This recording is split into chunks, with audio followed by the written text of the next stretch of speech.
Welcome to Nasdaq Trade Talks. I'm Jill Malandrino, global markets reporter at Nasdaq.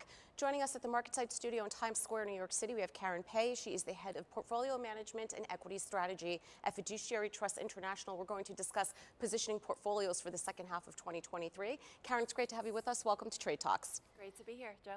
Tell us about some of the shifts that you've seen so far this year in equities. Sure. So what's driving the market this year has been really a pretty narrow group of stocks. Large cap, mega cap tech stocks have really driven the market. And it's primarily due to the focus or the theme around artificial intelligence. It's also due to the fact that many of these large cap technology stocks do have relatively good earnings growth comparisons versus the rest of the market amidst a slowdown in the economy. So they stand out relatively better versus the rest of the market. But I think that there is concern about how whether the broader market is going to participate in the rally, and I think that that's what we're grappling with here as the market has become more concentrated. So it would be nice to see better breadth out of the market rally. So when you think about equities for the second half of 2023, do you think we'll still see the risks that existed for the first half? What's your outlook?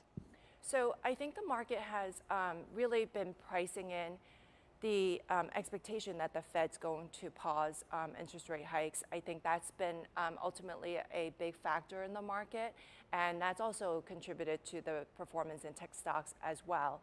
I think as we look out into the second half of the year, what the market's pricing in currently may potentially be disappointing for investors in the sense that the recession is now essentially kind of priced out, which was something that we started the year with as a concern. I think the markets right now are fairly complacent about there being a soft landing or potentially no recession. So I think that that's probably the uncertainty here. Although we don't think that, we also do agree that some of the risks in terms of a recession do seem to have abated somewhat. We continue to see strong employment. Consumer spending is holding up. But I think the next few months will really be giving us more data on how quickly or how severe the economy is slowing down. We are seeing, still signs that the consumer is reining in some of their spending. We also expect that with the expiration of the student loan forgiveness program, that might put some pressure on a group of consumers that are already kind of stretched. So I think that those are some of the concerns that perhaps the markets aren't really focused on right now, but could come into play. I think that there's a lot of optimism right now based on the market's valuation. The S&P is trading close to 20 times earnings at this point. We still expect that earnings are going to be flat to potentially still, slightly negative this year. The market's already looking past this and looking at, an expectation for about 10 to 12% growth in earnings for next year. So it does seem as though the market is fairly optimistic in terms of what it's pricing in. And from what I'm seeing in the market, some of the things or some of the factors that I'm picking up on are, the participation in the market's rally, as we discussed, hasn't been that broad. It's starting to broaden out recently, which is nice to see. We're starting to see some participation in small caps, which is good to see. But we're not seeing, for example, financial stocks participating as much. We're also still seeing energy stocks not really participating in this rally. Industrial companies also are struggling. So I think that those parts of the market are suggesting that not all parts of the economy are recovering, and those are the ones that are more sensitive to economic growth. So it seems to be pretty narrow as a theme in terms of what's participating in the market. So with that backdrop, what factors or sectors do you think will outperform in the second half? Do you get defensive here? Do you look for value here? Sure. I think it's a great question, and it's a question that a lot of clients are asking about. Last year, we really emphasized dividend yielding stocks, and they outperformed significantly.